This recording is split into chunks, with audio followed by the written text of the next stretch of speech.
की तुम्हीच तुमचा ढोंगाचा ढोंगी बुरखा हा स्वतःच्या हाताने उतरवलात, त्याच्यामुळे मी तुम्हाला धन्यवाद देतो. उद्धवजी, निमंत्रणावरून जो वाद सुरू आहे वादाचा प्रश्नच नाहीये. कोणाला निमंत्रण जाणार, कोण जाणार, यावरून हे सगळं चाललंय. फडणवीस म्हणतात की ज्यांच्या मनात राम आहे त्यांना निमंत्रणाची गरज नाही.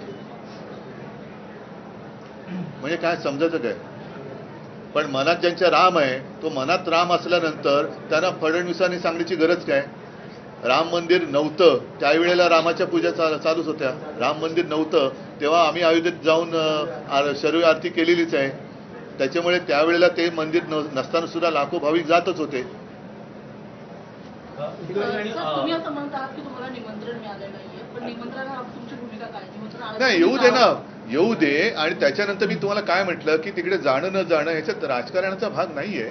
आणि याच्यात राजकारणाचा म्हणजे स्वतःच्या म्हणजे मीच सगळं काही केलं असं कृपा करून कोणी एक हुशारकी मारू नये. त्याच्यात हजारो लाखो कारसेवकांचा तिकडे तो एक लढा होता.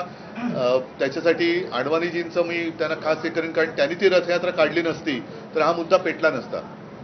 मध्ये तर मी ऐकलं तर माझं तर सोडा, अडवाणीजी आणि मुरली मनोहरजींना पण आमंत्रण नाही असं ऐकलं होतं. म्हणून मला असं वाटतं की याचा राजकीय इव्हेंट होऊ नये.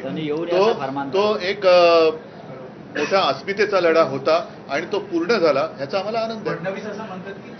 अरे जाऊ द्या, अरे जाऊ द्या, खूप लोक येतो इतर काय काय बोलतात ते जाऊ द्या.